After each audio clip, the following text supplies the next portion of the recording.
Thorsten, why don't you kick us off? Okay, so hello everybody. Good morning, good afternoon, wherever you are. A warm welcome to the WASH session on menstrual hygiene, getting ready for the Menstrual Hygiene Day. The WASH session is organized by the German WASH Network, and this session is part of the series of sessions, and this year we'll still have 3 more sessions to be conducted on other topics like anticipatory humanitarian action, drought, flood, and pastoralism in East Africa, mainly climate focus, as well as fecal sludge management. More information are available on our website on washnet.de trainings. But now back to Ina and to the menstrual hygiene and health session. So, Ina, the floor is yours. Thank you, Thorsten. Yes, good morning or good afternoon or even evening for those of you who joined today. It's our second menstrual health and hygiene session. Last year, we had a fantastic session on education about menstruation. Aya is my colleague Aya will be sharing the YouTube link in the chat box for those of you who would like to refresh that. And today we're in May, and May is a special month. We also call it the menstrual month because on 28 May is Menstrual Hygiene Day. So we thought it's a perfect opportunity to talk about Menstrual Hygiene Day, but more broadly also about awareness creation in programs of humanitarian aid. So how this is embedded in overall programs. Likewise, we'll hear how Menstrual Hygiene Day is helpful to achieve programmatic goals, but also go far beyond those. So this is the objective, but let me quickly share my screen with you so you can follow along. And as it's always good practice, and we would like to, not only we would like to know you, but also get to know each other. Please use the chat box for introducing yourselves, your beautiful names, organization, and country you're working in currently.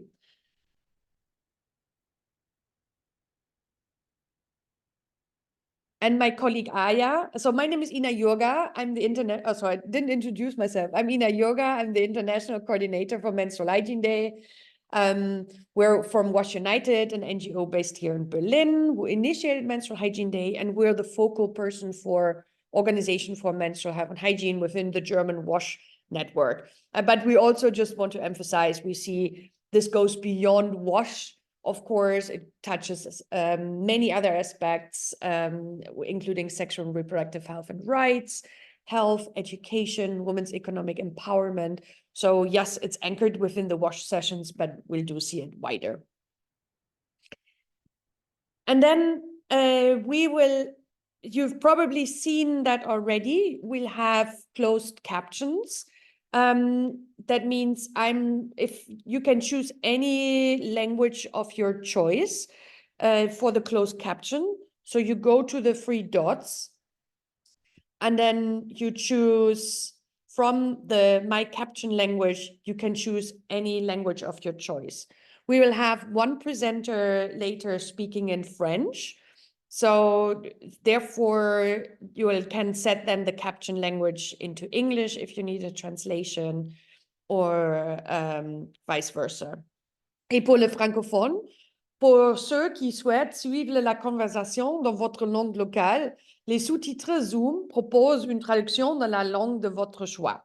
Cliquez sur les 3 points en bas et choisissez parmi ma langue de sous-titres. Nous aurons un présentateur parlant français, mais pour les autres et aussi pour moi en anglais, vous pouvez donc permettre d'ajuster les langues en français. De même, si vous avez des questions, n'hésitez pas à les poser en français dans le chat box.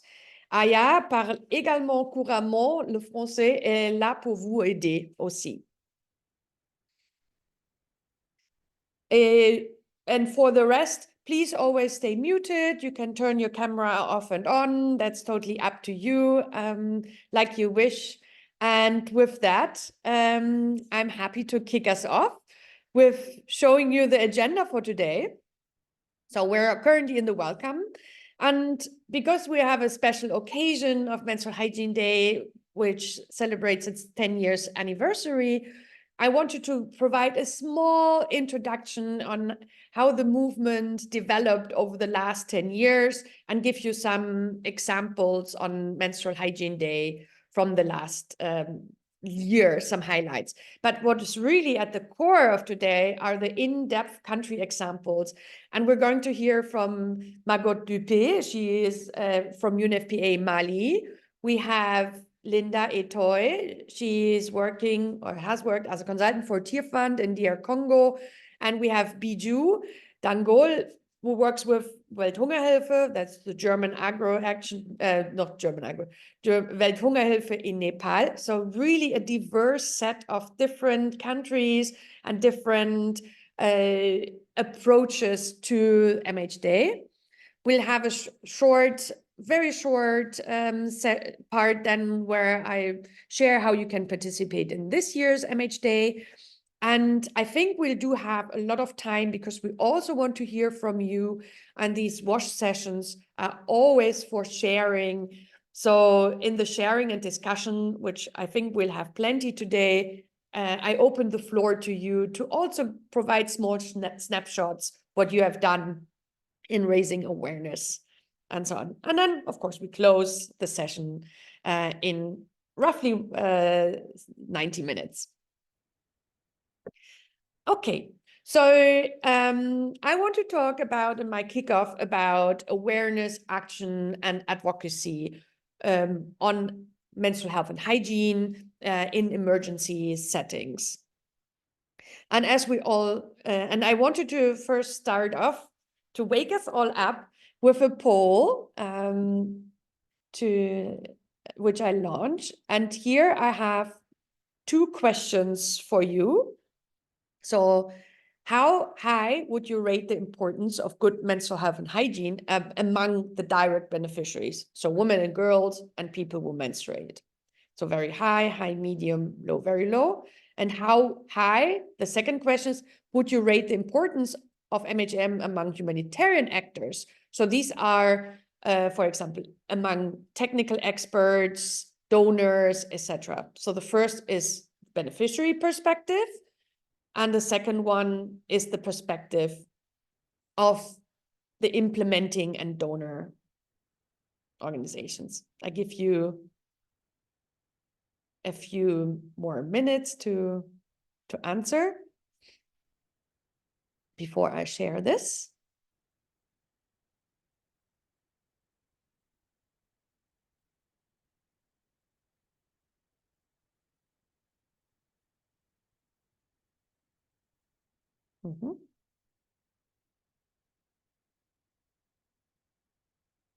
All right, I just give you 5 more seconds to keep it short.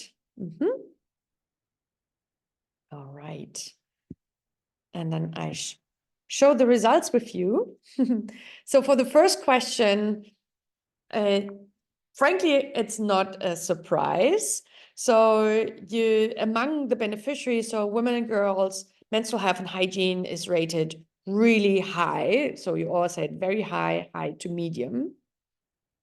And then for how humanitarian actors perceive MHH or the importance of MHH is a bit more mixed between high, medium, and some of them are low.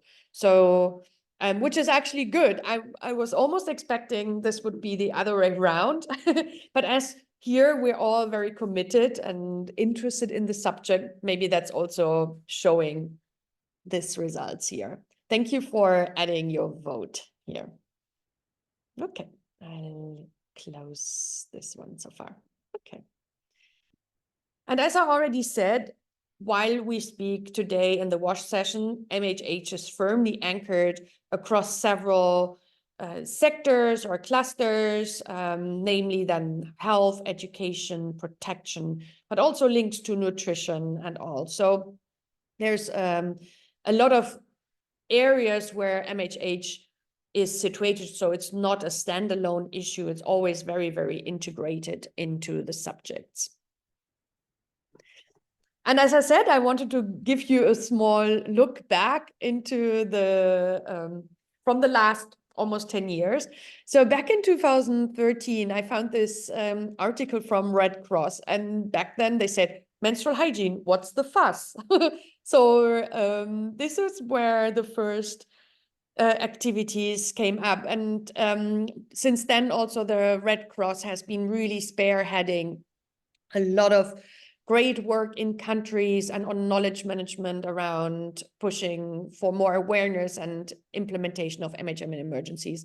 But I really like what is the fuss? So back then we really thought, like, why is it important?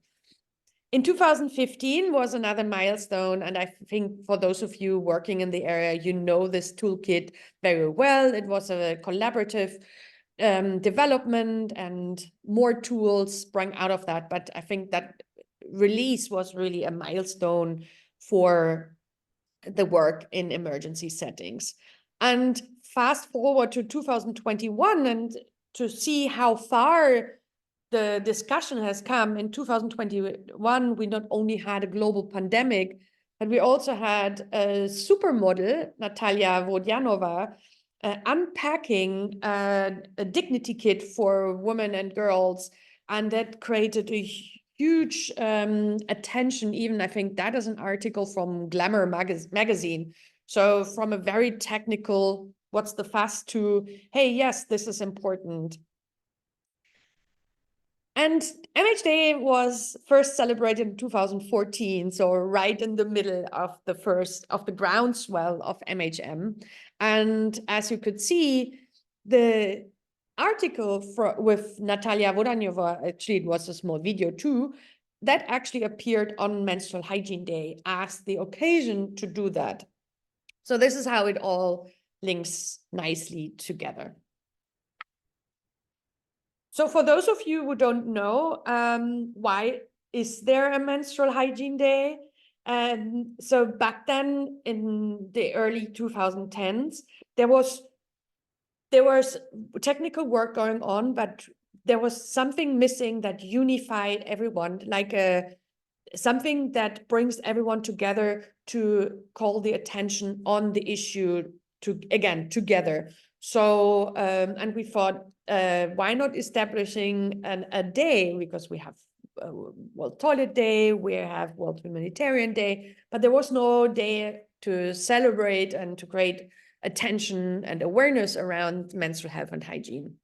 So yeah, and a day is also perfect because it's really a platform for everyone to engage. It creates action and advocacy, and we will hear more about this. And it's also really a key moment in the year where especially media and influencers and governments are getting engaged on the issue. We know they should be all year round, but it's often the case with conflicting interest. And we picked the 28th May, and you, as experts, you probably guess why, because also the 28th May is symbolizing the average length of the menstrual cycle and the average duration of menstruation, 28th May. Et voila. That's as simple as that. And as I mentioned before, that menstrual hygiene, like an awareness day, is really a key moment of attention for the issue that has really proven. And we have a professional tracking tool for awareness, like for media and social media, and you can really see throughout the year, there's talk about the issue, but right around 28 May, there's a peak. So it's like the key attention where everybody talks about it. Over the last 10 years, Menstrual Hygiene Day has steadily increased its impact. And that also shows that the issue is getting more attention overall. So it's not only Menstrual Hygiene Day, but it's about that the issue has grown in attention among society as well. So last year, 705 million people were reached through the campaign, measured through social media, so not on the ground. And I give you some snapshots of celebrations on the type of celebrations, but we will hear from our presenters more in depth later. So I just wanted to give you a breadth of different activities. So how from that it's a really global celebration, that many humanitarian actors from Red Cross, Action Aid, Welthungerhilfe, UNFPA, of course, and also local organizations working in Iraq are taking part in it. So these were on the ground. And then the second part, how organizations celebrate, is posting online. And here are some great bold statements. And I really like this one from UNHCR last year. It was very bold to say end the stigma, period. And that was also on the occasion of Menstrual Hygiene Day. And many of your organizations are creating blog posts or really nice videos, such as last year, Welthungerhilfe from South Sudan, to really create the awareness of the work that you do and the importance of menstrual health and hygiene in humanitarian settings. So this is also really important to talk about challenges, but also the success of your work. And the menstruation bracelet, as you could also already see from the logo, and I'm also wearing it today, is the global symbol for menstruation and also then for Menstrual Hygiene Day. And it is a really great tool, not only to engage your beneficiaries, as you could see here, I think that's also from Mali, I think, but also to engage your colleagues to make a statement. So you do it for internal awareness raising within your organization to make a statement. And on the bottom right, this is a photo from the Minister for Development Cooperation from last year with members of the German WASH network posting together. And she posted that picture on her social media accounts to show that she's supporting the issue. So very, very powerful tool for all types of people, for awareness, but also really strong for advocacy. And coming almost to my last example slides, we know in all the meetings that we have, we talk about how important it is to engage men and boys. And here I have, therefore, some examples with that I pulled out. So, for example, in the middle, you have Water Aid Tanzania that engaged men to stitch reusable pads. We have a young boy, I think that was Bangladesh or India, who took to the street. We have a doctor that was from 2020 who created videos for women, but also for boys. And one of my favorite activities from last year was a joint activity in South Sudan, where they organized a football tournament on the occasion of Menstrual Hygiene Day. And here you can see the proud winner. And yeah, he does that. And we still talk about menstruation, is not ashamed to do this. So just very short summary, I think Menstrual Hygiene Day is really supporting your program delivery, like in terms of especially of education and awareness raising, but it also goes beyond by creating internal relevance in to many aids in your organization. It supports your corporate communication and then hence also fundraising and advocacy vis-a-vis the government. So there's multiple advantages of Menstrual Hygiene Day within that. And yeah, so what is coming in the next 10 years? First of all, I pulled out 3 points. I think definitely we need more funding for the issue. That's really, really important. We still want to grow the importance of MH Day, and that's why I put it in the middle, especially for humanitarian actors. MHH is a niche within the work and humanitarian work, but it's also MHM in emergencies is a kind of, not niche, but it's a small part of the broader MHH world. So you need to be really loud and clear and demand visibility, because with that, you're creating the change and creating the support that's needed for women and girls and all people who menstruate in humanitarian setting. And that's really, really crucial. So yeah, let's be loud this MH Day together and bang the drum why it's important, for why periods matter in emergencies. And with that, now I'm turning over then to the first country example. And I have, I stopped my screen share first. We have, the first guest is Margot Dubé. She is responsible for gender and youth at UNFPA Mali. And I met her recently at another webinar, and it was really fantastic, where she had only very short time. It was very impressive. So Margot, over to you to share how the work of UNFPA and your activities and plans and experiences.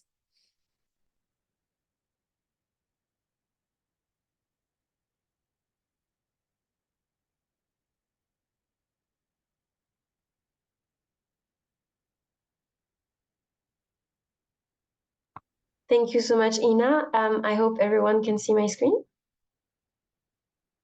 Fantastic. Hi, everyone. Thank you so much for being here today. I will share briefly Mali's activities on Menstrual Health Day in 2024 and in 2023 as well as the lessons learned from the activities we've led. So briefly also on the situation of menstrual hygiene in Mali. What we know as of today is the data mostly from 2017 that 93% of schools in Mali have neither any sex education nor orientation for students on menstrual hygiene. So there's definitely a lack of knowledge to start with. And we also know that 98% of schools do not possess anything such as a specific tool for girls' intimacy in shared bathroom.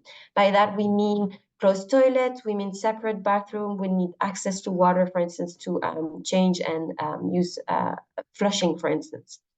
In 17.5% of school, there is also a rate of missing school day for teenage girls during their periods. That's in almost 1/4 of schools in Mali. It is also to be noted that a lot of schools are closed due to conflict. I think this is important to underline, given that we're talking here of menstrual hygiene emergency. So those are just data within the school, but there's also a huge difficulty of access to menstrual hygienes for girls and women outside of the school system.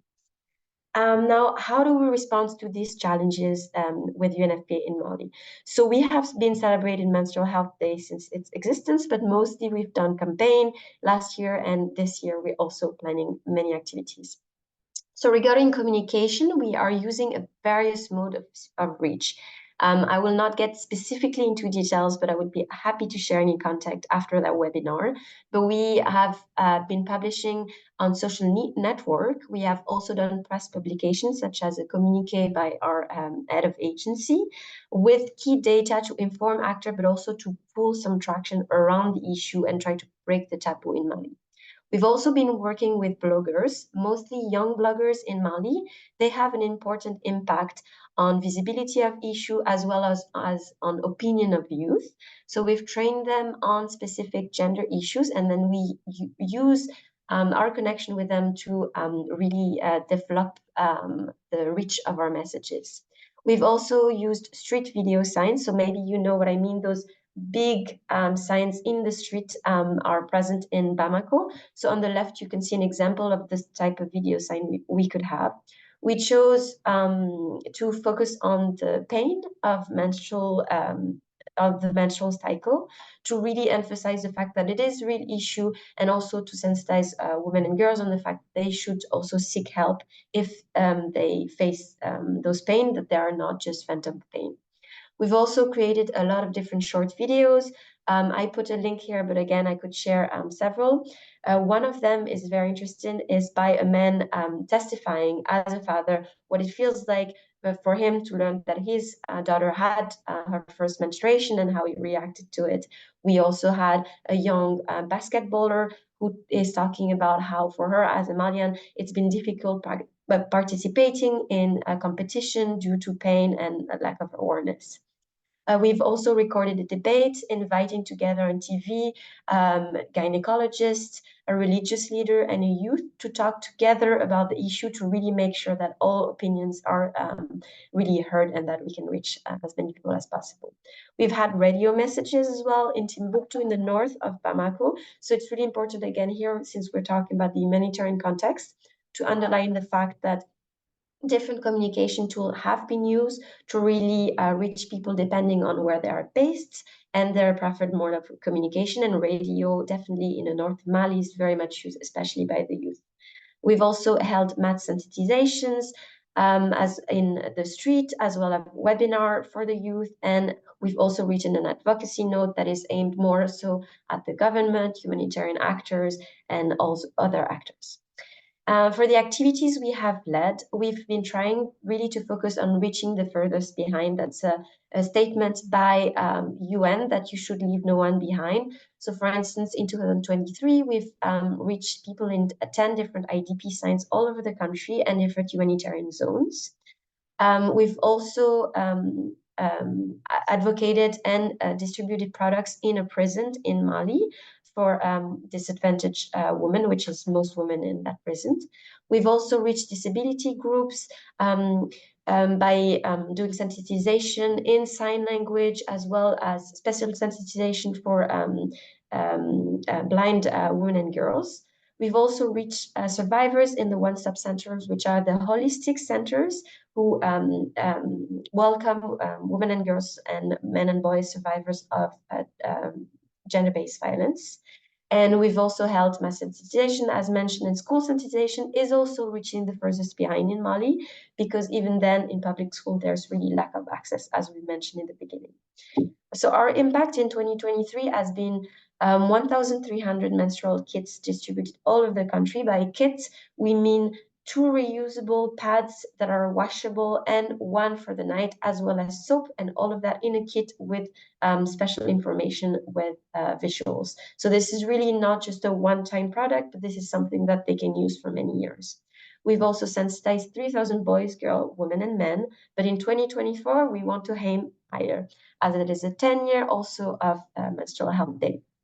We will have a national opening ceremony with the government with 300 kits distributed, activity with civil society organization with over 700 students being sensitized and receiving kits. We will work with IOM to reach returning migrants with 500 kits and continued sensitization on their site. We will also, again, work with GBV survivors with at least 300 kits, IDPs over 1,000 kits in 4 humanitarian zones. We will have communication campaign that will reach 1,000, again, using the tools that we mentioned previously. Sorry, seems okay. Regarding the lessons learned from these activities, so here mostly I will focus on a few, but there are many we can talk about. There is still a lack of knowledge on what is menstrual hygiene, so we need to focus highly on sensitization. We have been working with UCSOs, and they are not just youth, and they are not just small organizations. They have a positive impact. They are often the best place.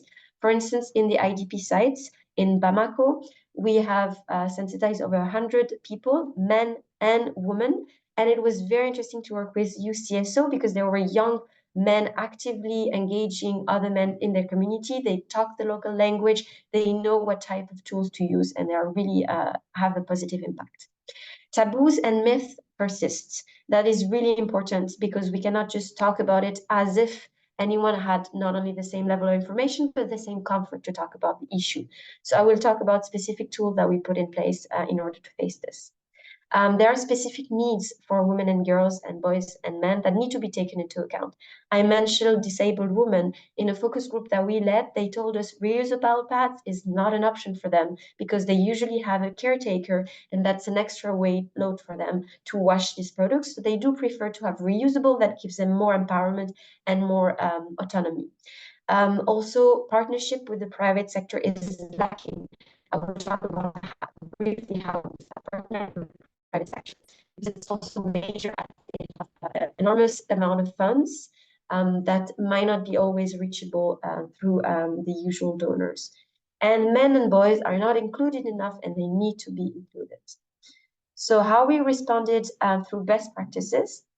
First of all, we adapted tools to the local realities. This is a leaflet that we have created at UNFPA Mali by leading focus group with different groups of women and men. So we had two focus groups, one with boys and men and one with girls and women. We made sure that representation was high with internally displaced people, people with disability, religious leaders, civil society organization members, and they all told us, what do they think about menstrual health? What do they think about menstruation in general? And we heard a variety of myths, such as when you're a woman and you've stopped menstruating, you should not tell your husband because he will divorce you. Or we've heard that you can use blood from menstruation in war because it will bring you good luck, so you should store it. And actually, it is something that has sort of magical powers. So we've used those very local myths and ideas, and we've basically done this very brief leaflet that really tackles each of these myths and tells them what can they use during the menstruation and how they can reach information. We've also collaborated with Tearfund. There are two young Malian women who have created this startup that is creating those washable, reusable pads. And they come with us to every sensitization and explain to women and girls how to use this product. We've had in an IDP site a woman telling us that she's been using products wrong all alone, according to her own words, that she was putting the menstrual pad, the sticky part, backward, and she had many infections. So not only now she could use it properly, but she told us that she would help her daughter use it properly and will transfer the message in the community. And then also one final lesson learned and best practice is to follow national leadership. Let us not forget this is an international day and that the main responsibility of any protection lies on the government. And we've been working with ministries of women, health, education. There's a national platform in Mali. A theme is chosen beyond the international theme. And there are national and regional celebrations that give visibility, that engage the government, and also that prove also to the population that this is an issue that is taken seriously and that they themselves can advocate for it. Thank you so much for your attention. If you have any question, I'm available. Thank you, Margot, for kicking us off. And first of all, congratulations. The program is extremely comprehensive, extremely well thought through, and we can really see the commitment of UNFPA Mali and your partners to address the issue. And that's why I'm also so glad that you're able to present today.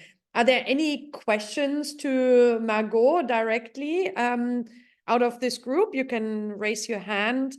I mean, of course, you can use the chat box, but I think we can take, in case there are one or two questions.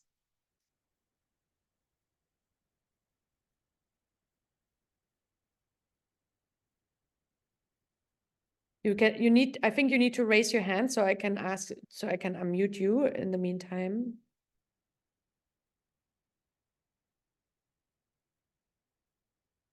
No. But maybe I have a question to Margot. Margot, I'm taking part of the last slide. You say government leadership. So what's your vision for Mali for the next, let's say we're looking always ahead, like for the next 10 years, where do you think you want the government to go invest and work on MHH at scale in Mali? Thank you, Inna, for that question. Well, the national platform that is currently existing is led by the Ministry of Education. And it's very interesting to see that they have done really a focus on menstrual health in school. Of course, as we've mentioned, there is need for women and girls throughout the whole country, but it is interesting, in fact, to start with women and girls in school, or at least with young women and girls, because this will be the next generation. So if they at least can grow up now with that level of understanding and level of access to products, it will create a new generation with less taboo, and that they can transmit that information. And in fact, the theme that has been chosen for 2024 is access to WASH for menstrual health. So I think this is really where we are heading for the next 10 years, is really making sure that there is access to WASH in every single school so that women and girls can really use this product. And that's also the way we're going forward, because as UNFPA, as I said, we're trying to really promote reusable products in an environmental aspect, so that it's not just products that are thrown away. But if they need to be washed, there needs to be also access to water, obviously, and sanitation. So it goes hand in hand with an environmental perspective, as well as with access to sanitation and a future generation that can really get empowered with those products. That's a great vision, and I will keep fingers crossed that it will work out and it's doable for sure. There's one question that I wanted to pick up, and I think that's always interesting. What are some of the misconceptions, especially in men inclusion in MHM programming, that are common in Mali? Thank you.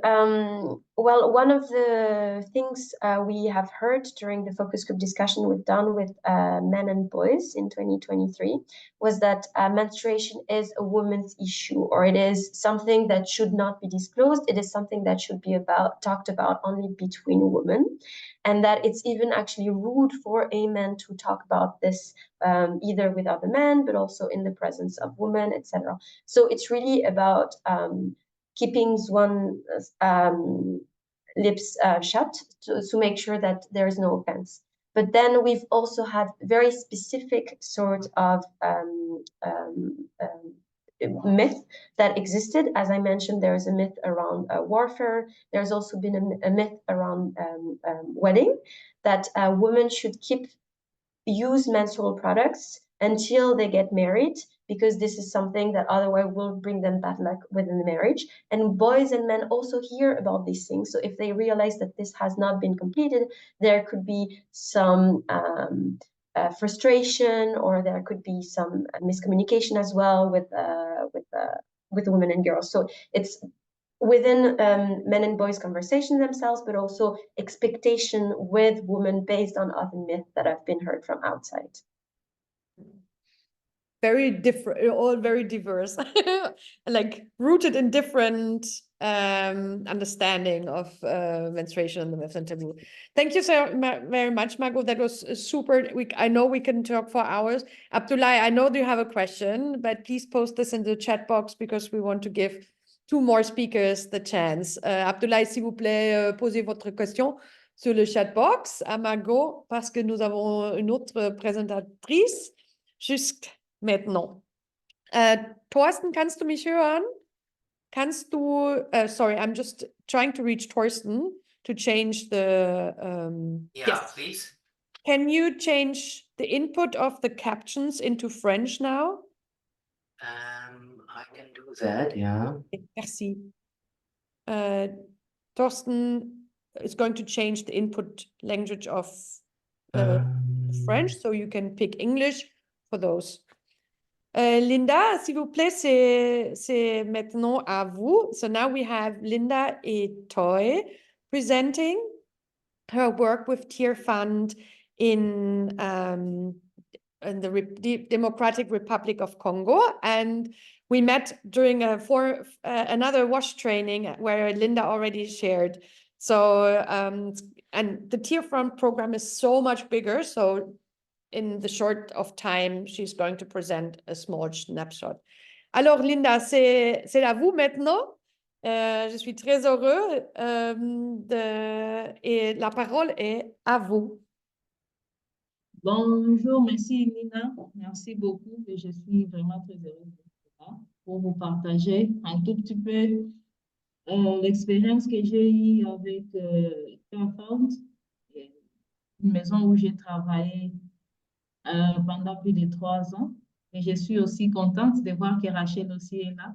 Elle pourra me compléter parce que vraiment, c'est une icône chez Tearfund.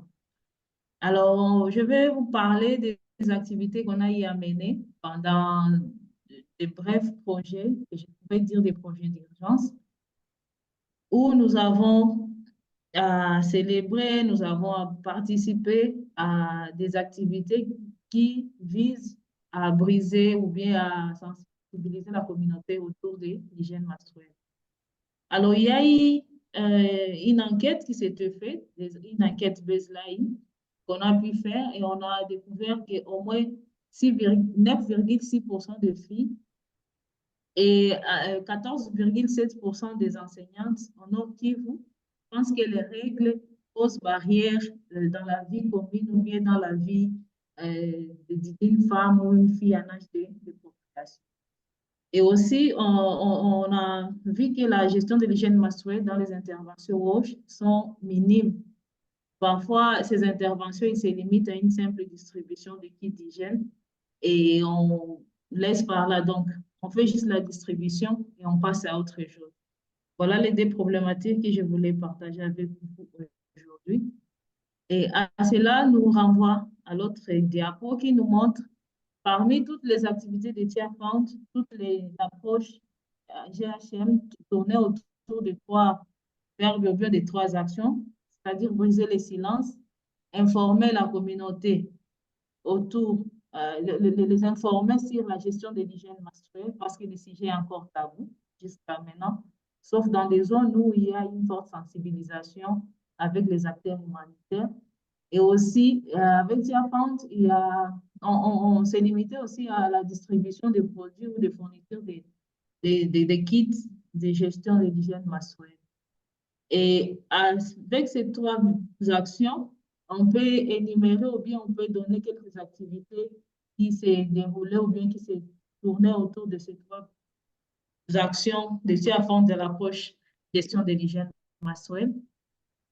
Alors, la gestion de l'hygiène menstruelle avec Tearfund a évolué et au fur et à mesure, de temps en temps, vu les expériences tirées, on avait l'habitude d'adapter nos interventions de par les leçons apprises, de par les difficultés rencontrées et tout ce qui va avec la gestion de l'hygiène menstruelle.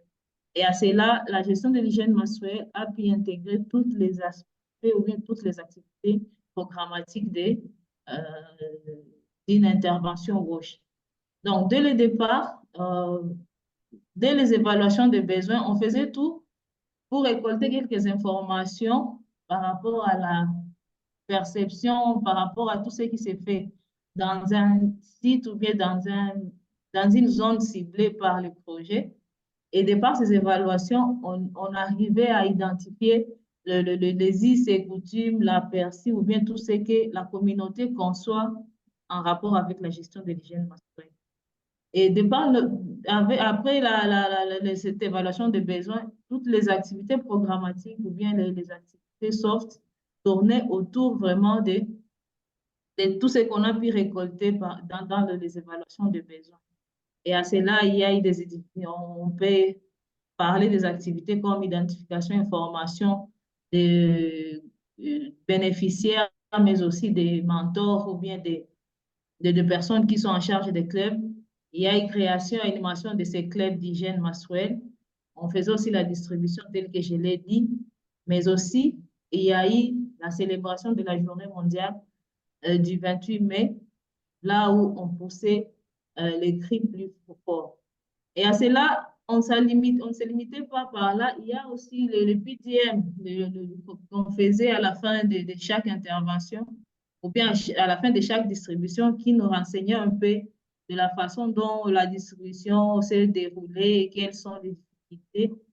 Et ces PDM nous donnaient beaucoup d'informations qui nous permettaient aussi de continuer avec les activités. L'autre diapo. Alors, parlant de l'évaluation des besoins, donc la question principale était de savoir qu'il faut-il apprendre par rapport à ce que la communauté connaissait déjà, vu les perceptions, vu les tabous. Et à cela, on s'est limité ou bien on s'est focalisé sur les préférences des fournitures et des produits d'hygiène que la communauté utilisait et que la communauté préfère utiliser. Et à cela, on le faisait à travers les focus groups ou bien les interviews individuelles. Alors, pendant aussi les évaluations, on faisait aussi le ciblage ou bien l'identification des bénéficiaires de ces kits. Et à cela, on posait la question qui, je me rappelle, la question qui était vraiment très capitale, c'est par rapport à l'âge du ménage. Au Congo, il y a plusieurs tribus et chaque tribu a une spécificité par rapport à l'âge du ménage.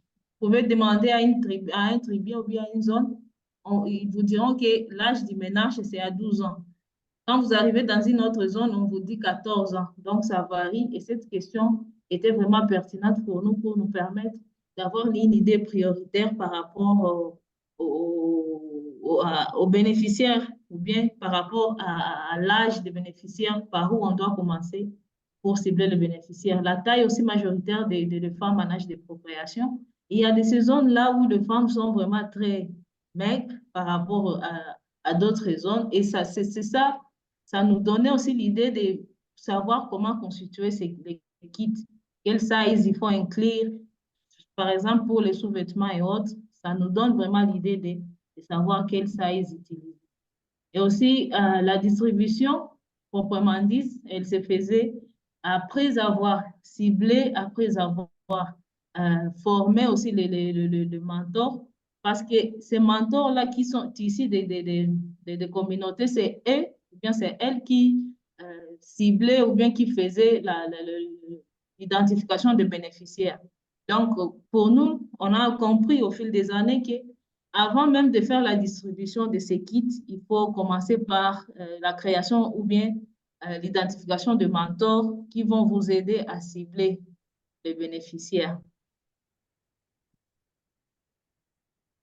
Alors, l'identification et la formation se faisaient dans les écoles ou bien dans les villages sanitaires.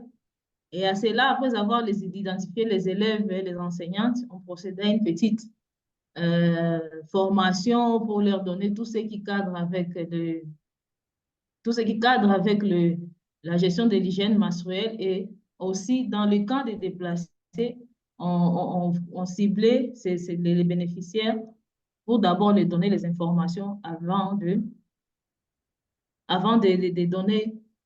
faire la distribution.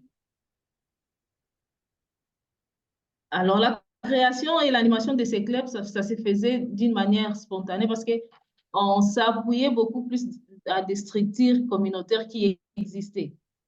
Et ces structures communautaires, on voit les relais communautaires, les comités d'hygiène. Et c'est elles, donc le membre là de ces structures communautaires femmes qui nous aidaient beaucoup à plus rassembler les mamans, à plus rassembler les personnes dans des villages ou bien dans des écoles. Dans des écoles, pratiquement, on prenait les enseignantes qui sont vraiment aptes et que les enfants, les filles adorent pour les pousser un peu à créer ces clubs. Donc, on s'est focalisé beaucoup plus à ces clubs pour créer une cohésion, non pas seulement pour la gestion de l'hygiène menstruelle, mais tout ce qui cadre avec l'aspect sanitaire dans les villages, mais aussi dans les écoles. L'autre dia. Alors, ici, on donne un tout petit peu une petite différence de nos interventions par rapport à la prise en charge ou bien au paquet qu'on donnait dans des écoles ou bien et dans des villages sanitaires. Auparavant, on s'était beaucoup plus focalisé dans les écoles. Bon, là, je parle des interventions ou bien des projets, des ripostes à l'épidémie d'Ebola et Covid. On était beaucoup plus concentré dans les écoles. Et voilà les graphiques qui nous montrent comment, dans les écoles, les kits étaient vraiment nombreuses, à 60% des kits qui constituaient. Donc, le nombre de kits, 60% des kits allaient dans les écoles que dans la communauté ou bien dans les villages sanitaires. Mais quand on est entré, il y a eu des projets de déplacement de population on s'était beaucoup plus focalisé dans les camps de déplacés et dans la communauté. Et voilà que à 72%, vraiment, les kits et nos interventions se dirigeaient beaucoup plus dans la communauté. Et les trois images qui sont là montrent vraiment les activités qu'on faisait dans les clubs d'hygiène dans les écoles. Et aussi, le message qu'on devrait transmettre, c'était le message de garantir la gestion, la bonne gestion, la bonne santé aux bénéficiaires. Et la troisième image, ça montre, ça, c'est vraiment une histoire de succès que moi-même je vécu. C'était le mois passé, la fin de l'année passée, là où le club d'hygiène ou bien le club GHM, le mentor ont réuni les filles et ils ont créé sous forme d'AGR parce que c'était une urgence urgente vraiment. On est arrivé, on a distribué les kits d'hygiène avant la création de ces clubs et beaucoup de membres qui ont adhéré à ces clubs n'ont pas eu les kits. Alors, comme approche ou bien comme solution à cela, ils ont décidé de faire sous forme d'AGR, des AVEC, afin que tout membre faisant partie d'un club puisse se procurer un kit d'hygiène. Et à la fin, au bout de 6 mois, certains clubs d'hygiène se sont payés le kit d'hygiène par leurs propres moyens. Et pour moi, c'est vraiment une histoire qui est grande parce que ça montre la transversalité de la gestion de l'hygiène menstruelle qui va au-delà de la gestion de l'hygiène menstruelle. On parle maintenant des AVEC, des AGR, de l'entrepreneuriat et c'est tout ce qui nous cherchons pour la pérennisation de l'approche MHM dans notre communauté. Alors, pour la célébration de la journée du 28 mai, vraiment, c'était des activités plutôt captivantes et qui donnaient encore un souffle à nos communautés, à nos clubs pour se faire montrer, pour se faire valoir. On utilisait tous les canaux possibles, la radio, la sensibilisation dans les écoles, les églises, les associations féminines. Et on voyait que tout le monde était vraiment emballé dans cette activité. Et ça nous donnait aussi le courage ou bien le courage, mais aussi la volonté d'aller de l'avant parce que c'était une journée vraiment que tous s'impliquaient, même les garçons dans des écoles, les enseignants, les autorités. Et ça donnait l'aspect que la gestion de l'hygiène menstruelle, ou bien l'approche n'est plus un tabou, mais ça entre vraiment, ça commence à faire écho dans nos zones d'intervention. Alors là, on a essayé un peu de montrer tout ce qui cadre avec ces activités. Et là, on laissait les clubs pousser leur vision très loin, juste dans le cadre de faire valoir ou bien de faire passer les messages. Et on le faisait à des places publiques là où tout le monde est libre de venir écouter. Et il y a eu participation massive des gens. Là, nous sommes à Kanyabayonga, c'était l'année passée et c'était vraiment très, très, très captivant. Alors, au-delà de la menstruation, on veut amener les communautés à s'approprier toutes les actions possibles, toutes les actions ou bien toutes les approches WASH. Parce qu'à part les sensibilisations sur la gestion de l'hygiène menstruelle, vous voyez que ces gens-là, les mamans, les filles, s'impliquent vraiment dans ces activités et on a tendance, comme ils sont réunis dans des clubs là, on les oriente dans d'autres activités WASH, dans la gestion des sources, dans la propriété de leur village et ça montre que la menstruation va au-delà de l'approche va au-delà de la menstruation. On peut parler de tout ce qui cadre avec les roches, de tout ce qui cadre avec l'hygiène, juste quand on a commencé avec la GHM. Et on le faisait à travers les théâtres, il y a eu de tout ce qui cadre avec les théâtres, mais aussi il y a le jeu des acrobates, juste pour attirer les gens vers là où nous allons leur donner le message sur l'approche.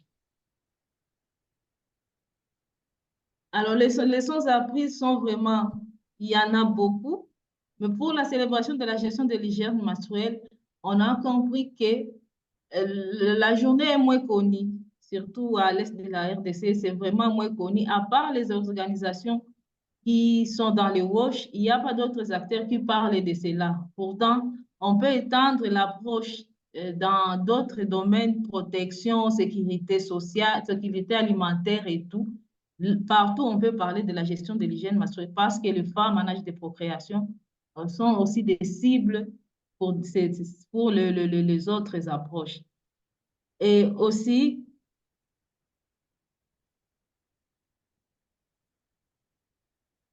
oui, Dina, on peut passer Oui, à l'autre.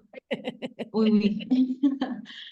Alors, de par ces leçons apprises, qu'est-ce qu'il nous faut? On a compris qu'il faut vraiment du courage. Il faut encourager toutes les couches de toutes les couches de la communauté, toute personne à mettre sa main pour briser les tabous, quel que soit le genre, quel que soit l'aspect physique, quel que soit l'aspect économique, tous, nous devons être impliqués pour briser les tabous autour de la menstruation. Mais aussi, il faut intégrer ou bien il faut standardiser les outils de formation afin de bien faire le suivi. Donc, ici à l'Est, chaque organisation a sa façon de transmettre le message. Donc, si on arrive à créer ou bien à être vraiment unis pour avoir des outils qui sont vraiment formels et qui cadrent avec les contextes, ça peut nous aider à bien passer les messages et à faire le suivi de tout ce qu'on pourrait faire, la distribution, le message. Il faut aussi plaider pour que le bailleur de fonds et tous ceux qui envoient leur argent pour aider les personnes vulnérables à augmenter le budget alloué à la gestion de l'hygiène menstruelle. Parce que dans tout ce que je viens de vous montrer, vous voyez que nous sommes vraiment limités dans nos interventions. On se limite à la sensibilisation aux activités soft. Pourtant, les hard aussi pouvaient vraiment beaucoup aider. Dans tout ce que nous avons fait avec Tearfund, on n'a pas vu une intervention ou bien une toilette adaptée à la gestion de l'hygiène menstruelle. Et pourtant, si on alloue un budget qui est vraiment très considérable à la gestion de l'hygiène menstruelle, on peut arriver à constituer tout le paquet et bien soutenir ou bien aider les femmes en âge de procréation dans des églises, dans des écoles. Ça pourrait être bien. Et aussi, on doit amener les gens à la pérennisation. Donc, tout ce que nous faisons, il faut tout faire pour faire passer le quoi, pour amener les structures locales existantes, les clubs, les relais, les comités d'hygiène à s'approprier cette approche pour qu'après l'intervention, l'approche soit pérenne. Alors, notre recommandation, c'est vraiment aller au-delà de cette menstruation. Donc, dans toute approche d'intervention, on peut inclure la gestion de l'hygiène menstruelle. Et ça ne se limite pas seulement dans les activités proches, mais que tout acteur puisse mettre sa main pour que la gestion de l'hygiène menstruelle soit réelle. À la fin, je vous remercie. S'il y a des questions, je suis là Merci. pour répondre. Merci, Linda. I don't know if everyone had had the opportunity to be able to follow up with all with the captions, but if not, I will try to give you a short summary of what Linda just presented. And so you also have time to ask her any questions, even if they are in English, then I can also translate them to her in French.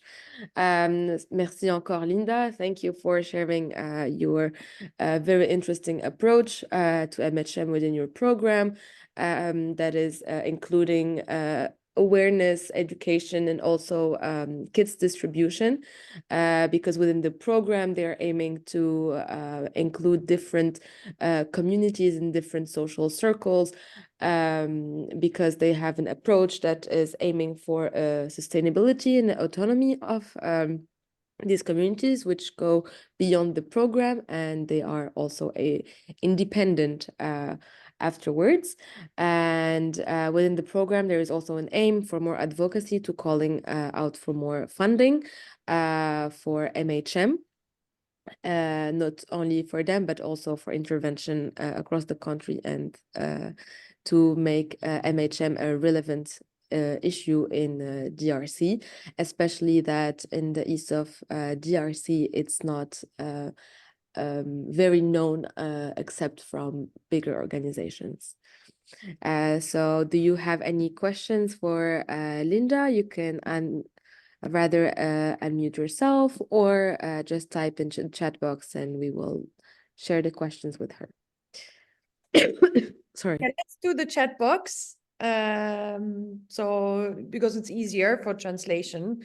Thank you, merci Linda. Merci beaucoup. What I like and what I see as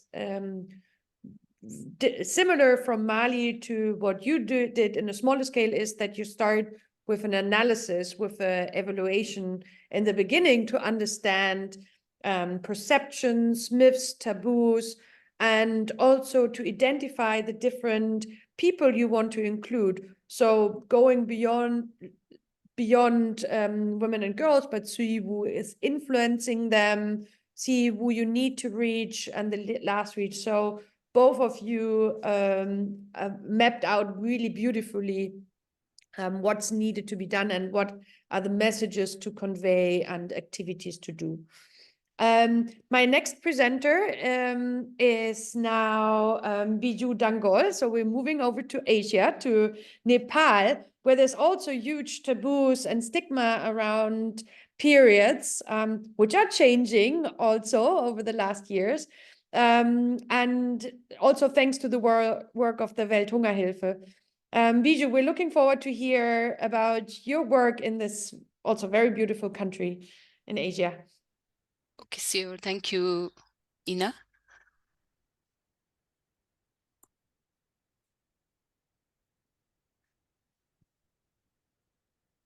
Can you see my screen? Yes. Okay.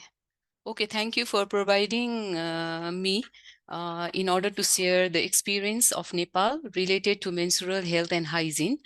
Actually, I'm going to summarize the activities as well as lesson learned and challenges where Welthungerhilfe has implemented the program in 10 municipalities of Nepal.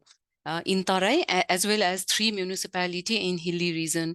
So Welthungerhilfe is now implementing 2 projects, was system strengthening and behavior change in hilly region of Nepal, and another is upscaling was system strengthening approach in Tarai region of Nepal. So there are altogether like 2 projects, but basically we are focusing on like system strengthening, governance advocacy, as well as the WAS promotional activities, where the major focus is on health and hygiene consideration. And under health and hygiene, we are also focusing on menstrual hygiene management. So talking about the general situation, like menstrual hygiene, it is one of the major health problem as well as the social issues in Nepal because of the lack of health and education infrastructure, gender-based disparities, as well as the restriction in cultural and social norms. This is the general scenario. And when we talk about school, WAS infrastructure are available in limited amount, but also still where the WAS infrastructure are available, the water supply and soap are very limited.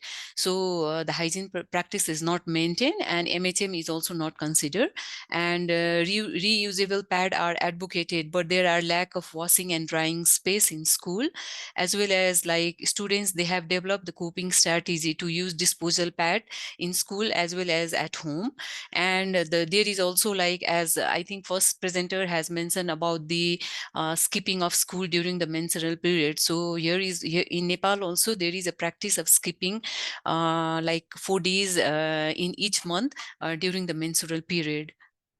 So while talking about the activities of like Welthungerhilfe, like we have 3 tiers of. Biju, can you Sure.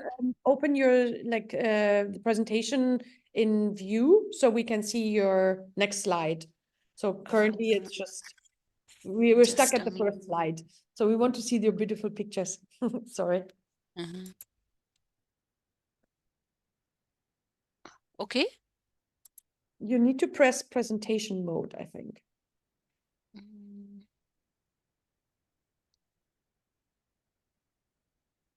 If you go into the PowerPoint and then you press share, like the slideshow. Screen news here. Okay.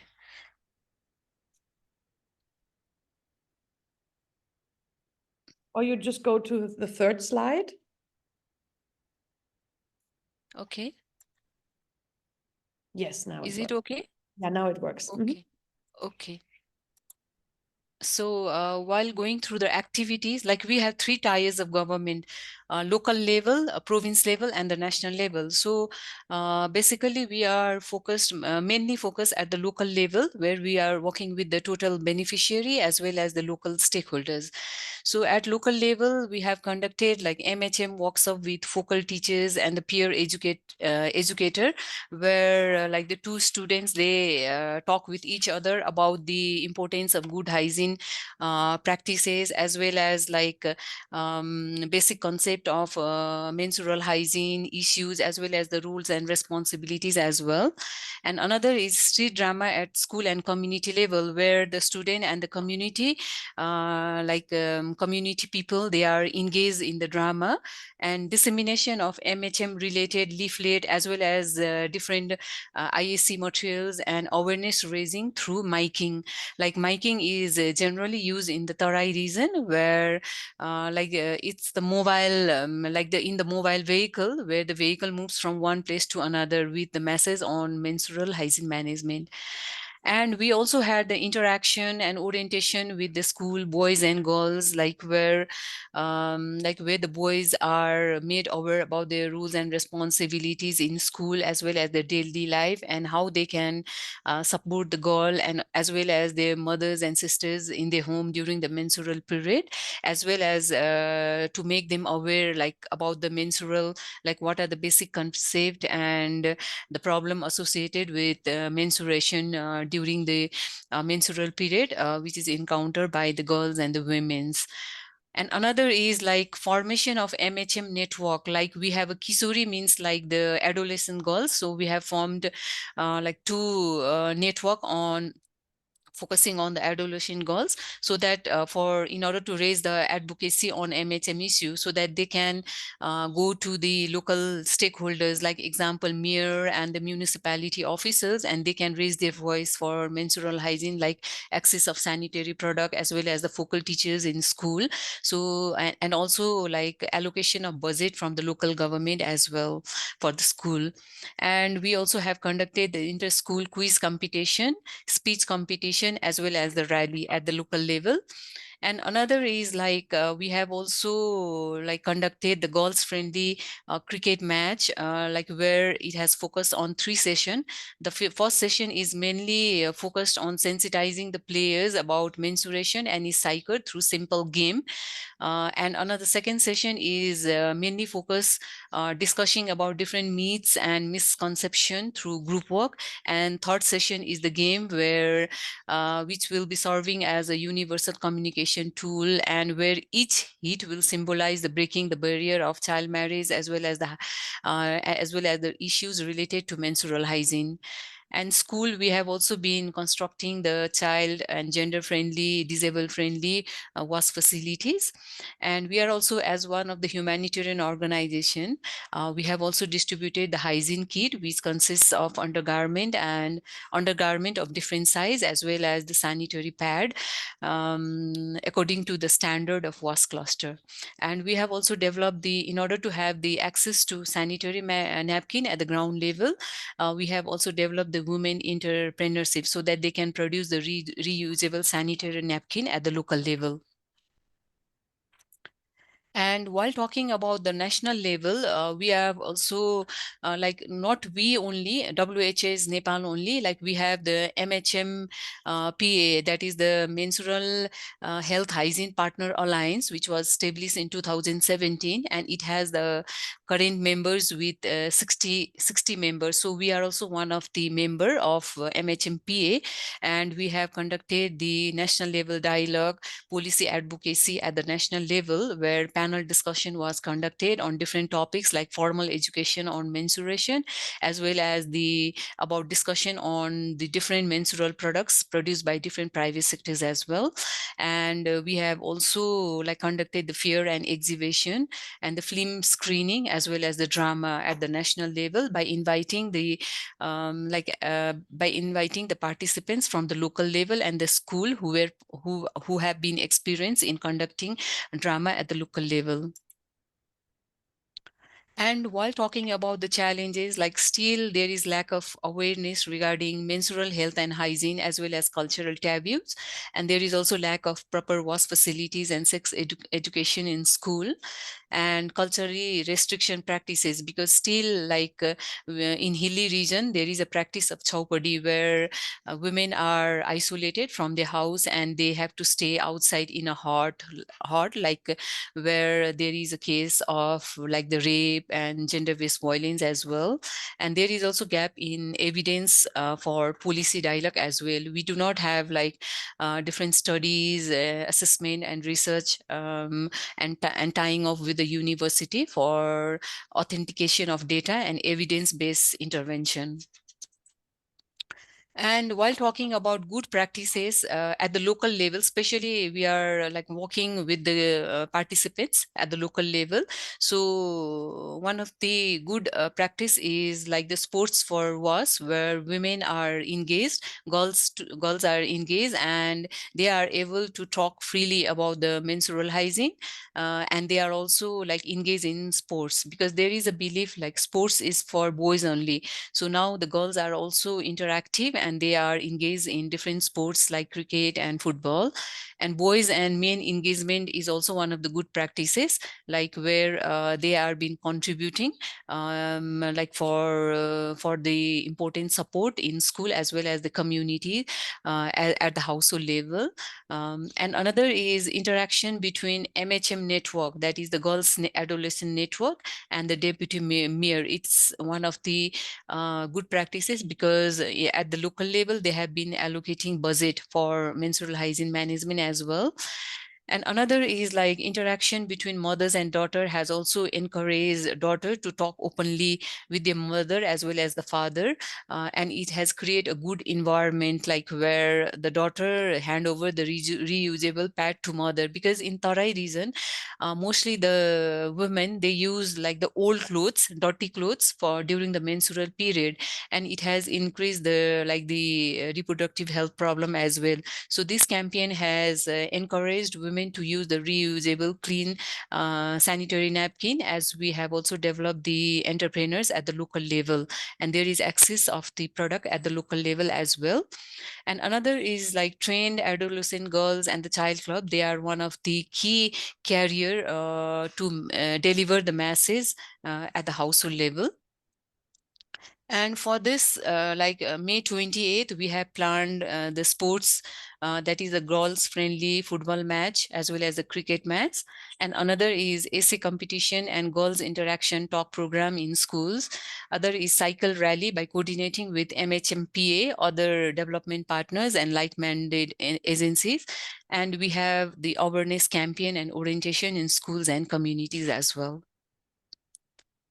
Thank you everyone for listening to me. If you have any queries, you can ask me, or you can write in the chat box. Thank you. Thank you so much, Biju. That's also really impressive to see the work that you've done. And again, I love the example of how sports can be a great entry point, and that girls are often asked or limited not to do sports, and that do sport exercise, you can show that girls, there are no more limits for girls even on their periods, and use it as a discussion point. And we've seen that in other examples. And likewise, to emphasize that you link up with the national level coordination, such as also in Margot did in Mali, that you embed the activity in advocacy on the national level. This is really important to move this forward. So before everybody falls asleep, I want to do one more poll with you. And that's a quick one, only one question. Just wanted to get the feeling if you, as an audience, have celebrated menstrual hygiene before. So did you do it for several years? No, maybe also because you're maybe an individual. Even a post online does count. So just really wanted to know if you got inspired this year in this session. And it's really interesting. I can already see some of the answers. I give you 10 more seconds.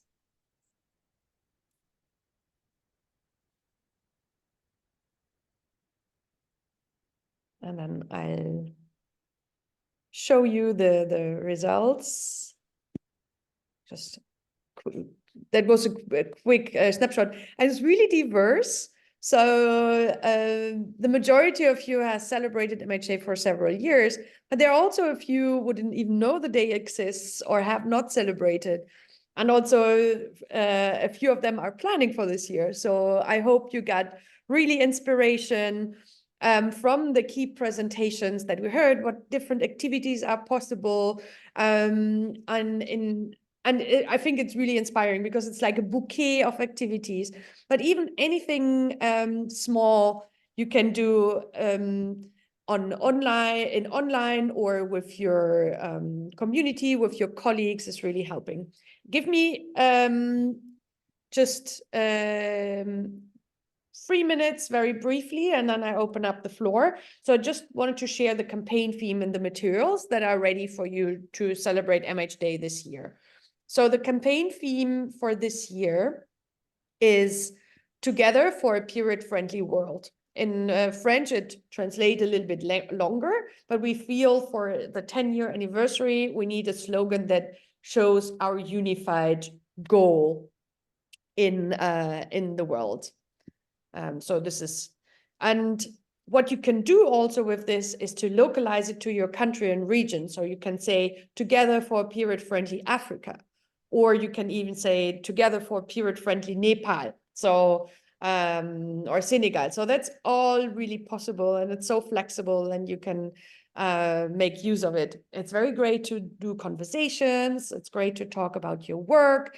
It is great to ask the government what they're doing to contribute to a period-friendly world or a period-friendly country. So it's really lovely.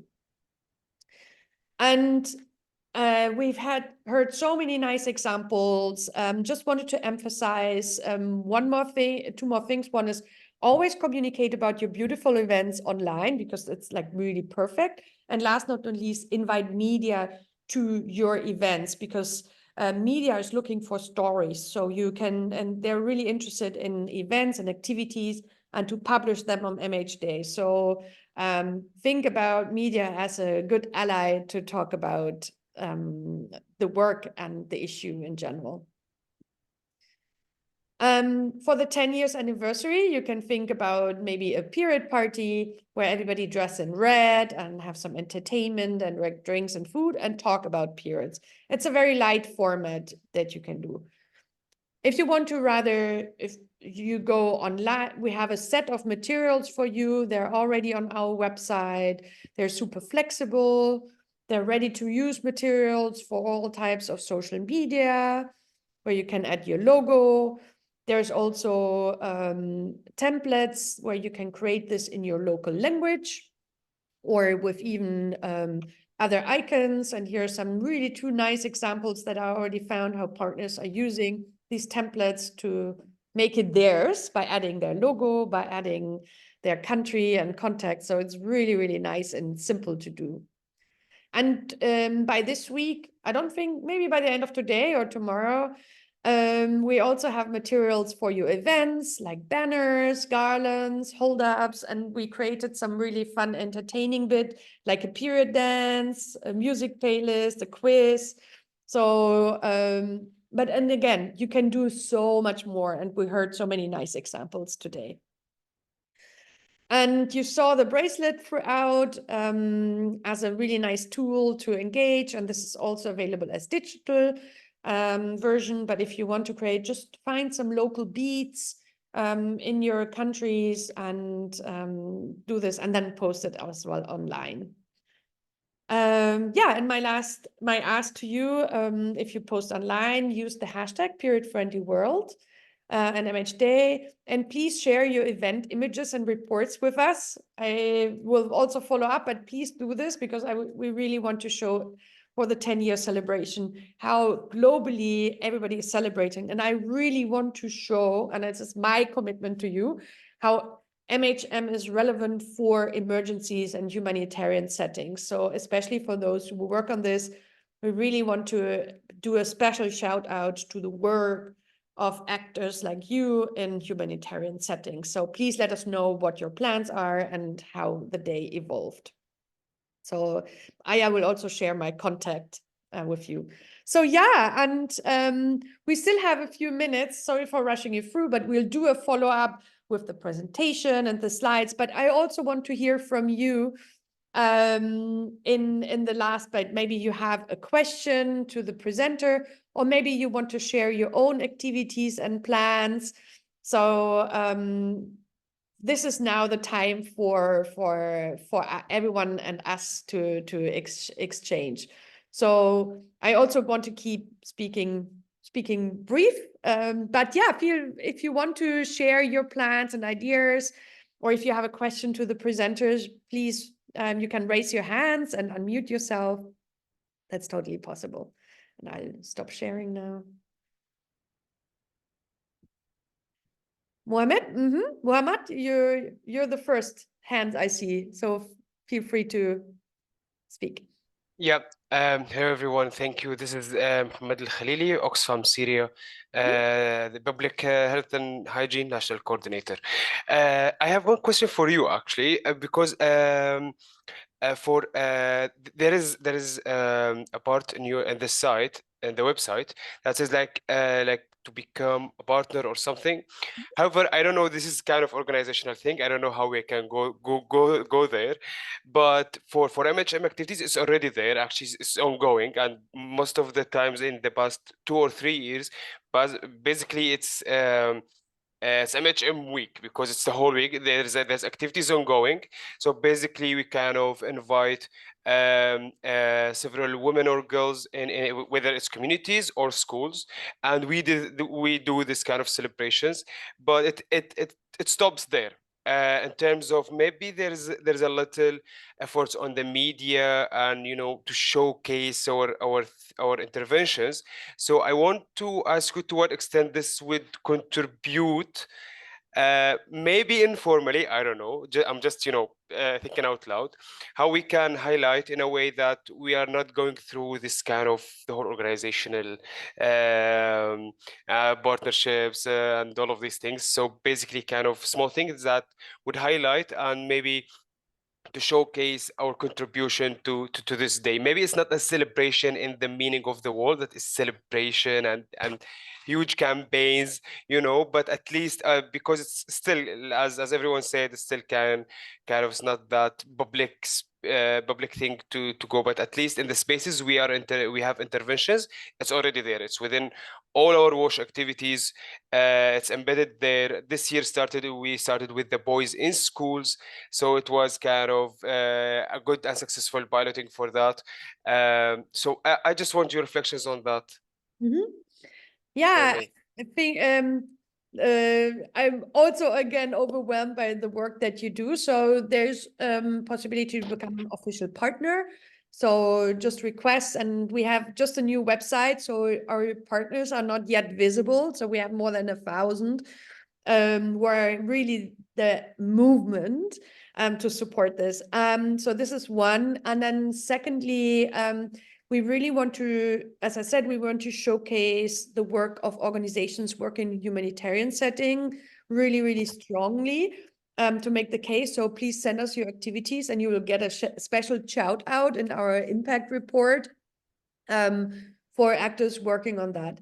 And then beyond MH Day, and I think that's also a bit the crux. On the one hand, there's super attention to the issue by media and governments on the day, but we really want to have this attention all year round. And I know this is a bit hard, but whatever we can do, like for example, through webinars or through wash sessions or through learning exchanges to keep the momentum going, or like, for example, like when we have the impact report, the global impact report, you share this as well with governments and so on. So I think this sharing between global and local is really important to build the case in your country, but also build the case locally. So yeah, definitely please let us know your plans and we give you a special shout out. Okay, thank you so much, Anna. Anyone else who would like to share or has questions? I think you need to raise your hands first so I can unmute you. Otherwise, feel free to do this. And we also have Jolie. Jolie has been a presenter in our last webinar on education. She works for Malteser International and she's also spearheading a lot of MH Day activities also in East Congo. So just wanted to let you know that we still have a few champions here.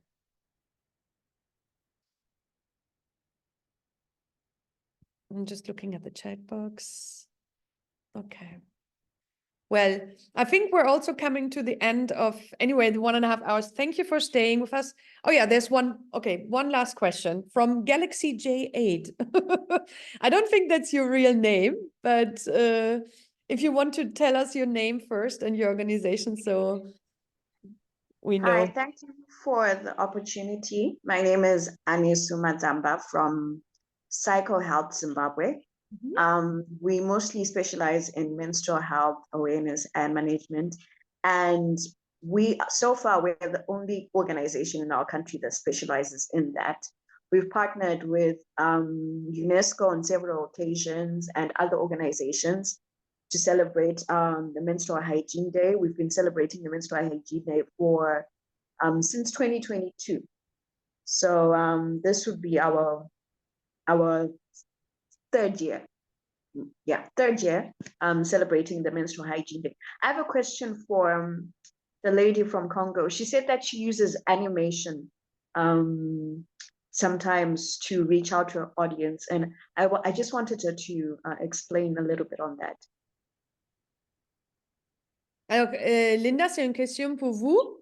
La question, vous avez dit, vous utilisez les animations pour... so just to clarify, animation is a different word in French. So you talk about comic videos. I think it's more about theater. Exactly. Maybe she can just explain a little bit on that and then you can translate for me. Ok, oui. Linda, vous pouvez expliquer un peu sur les animations, quels sont les thèmes, qu'est-ce qu'il fait, les animateurs et les animations pour le GMH?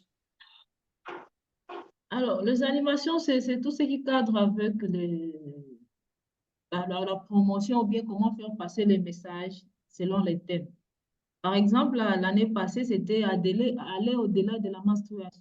Donc, on s'est fixé ou bien on est parti du fait que la menstruation ne doit pas être l'apanage seulement de la femme. Donc, même les hommes, même les autorités, même en dehors du cercle du club de l'hygiène menstruelle, on doit faire porter le message très haut. Voilà pourquoi nous avons utilisé les acrobates, parce que dès qu'ils commencent, ils attirent le monde. Et quand les gens viennent pour voir cette animation-là d'acrobates, directement, on fait passer les messages et ça part très haut. Donc, ça dépend des canaux de communication que vous utilisez. Mais pour nous, on a opté pour ce qui attire beaucoup plus la population au-delà de la femme en âge de procréation, au-delà des membres du club d'hygiène, au-delà des relais communautaires. Donc, que ça parte très loin. On ne se limite pas seulement à faire passer les messages dans nos clubs de gestion de l'hygiène menstruelle, mais que toute la communauté puisse savoir que c'est les grands jours le 28 mai. So Linda just answered, and she explained that the choice for the animation, the acrobat animations, was because it went beyond girls who are in reproductive age, but it also was attractive to people in different age groups, and also going beyond the message only on MHM, to be able to explain it and convey it to the larger public. Does it answer your question, or do you want me to ask Linda for more clarification?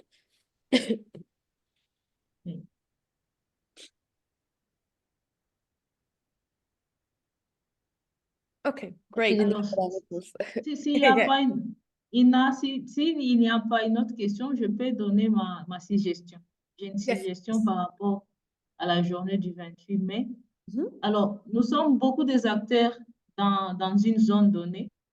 Prenons l'exemple de l'Est de la RDC. Il y a beaucoup des acteurs humanitaires qui célèbrent cette journée. Mais une fois on le fait d'une manière indépendante, donc chacun à son coin, on n'aura pas à faire beaucoup de bruit.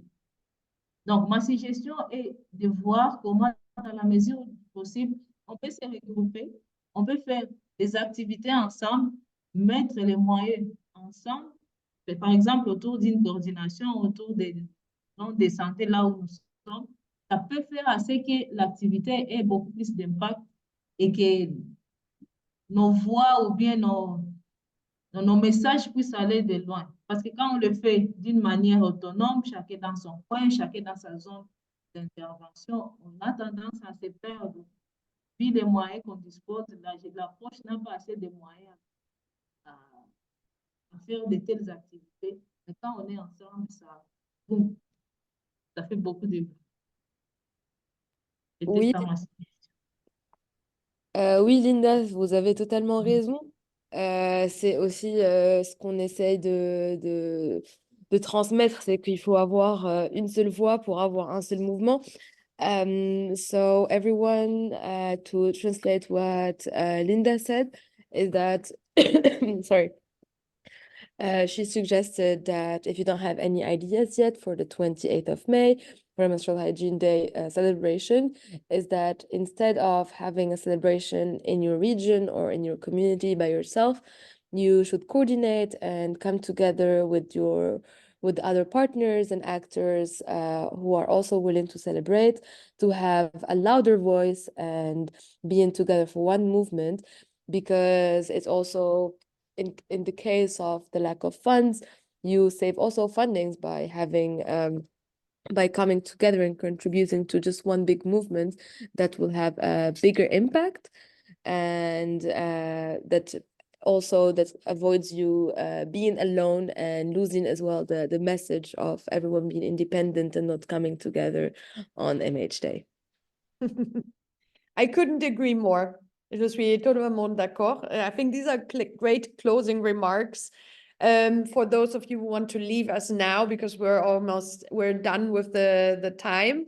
For those of you who want still to stay on and share and exchange, we'll still hear another 10 minutes. I see Julie also has her hands raised up, but I want to officially thank you all first of all, thank you for attending today's meeting. Thank you to all our speakers. They were fantastic, very, very insightful and very inspirational, and wishing you also a great Menstrual Hygiene Day this year. Be loud, work together, be with one voice to call for a period-friendly world, and let's continue every day to raise the issue. So wishing you a good day, and you will hear from us with the recordings, with the presentations, and with further links. So everything is ready for you to inspire. So yeah, I'll officially close this now, but if you want to stay on, we're still here for 10 more minutes. Thank you so much. Julie, over to you. C'est à vous, Julie.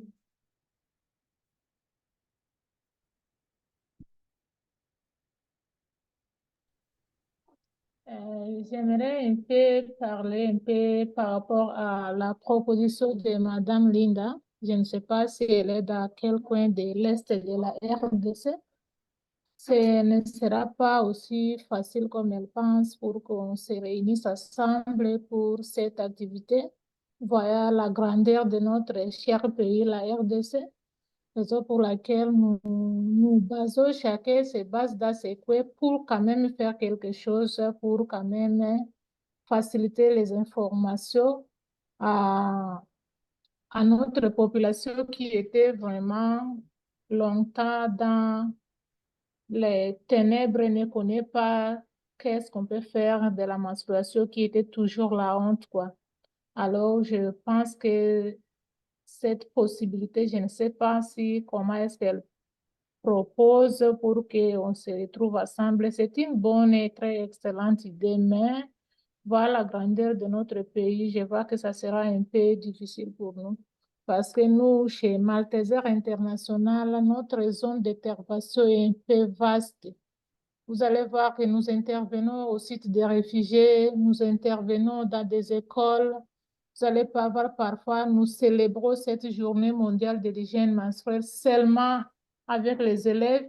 Parfois, nous célébrons ça seulement avec les réfugiés. Parfois, nous réunissons les élèves et les réfugiés pour célébrer ça ensemble. C'est comme cela que nous balançons par année pour ne fût-ce qu'éparpiller nos messages concernant cette belle journée d'hygiène menstruelle. Donc, c'était un peu ça, ma préoccupation. Je vous remercie. Je salue aussi Ina. Je salue aussi Madame Aya qui est dans le coin là-bas. Toutes mes félicitations et bonne préparation pour notre chère journée de l'hygiène menstruelle. Merci beaucoup. Merci, Jolie, pour votre intervention et merci aussi d'être là. C'est toujours un plaisir de vous voir parmi nous. Linda, est-ce que vous êtes encore là? Oui. Oui, je suis encore là. Je laisse répondre à Jolie. Précisément, je suis à Beni. À Beni, c'est dans les Nord Kivu.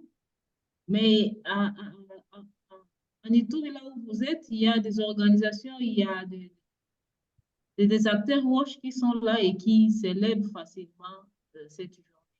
Donc, c'est question seulement de se réunir autour peut-être de la DPS pour qu'ils puissent identifier quelles sont les organisations qui ont ces paquets-là.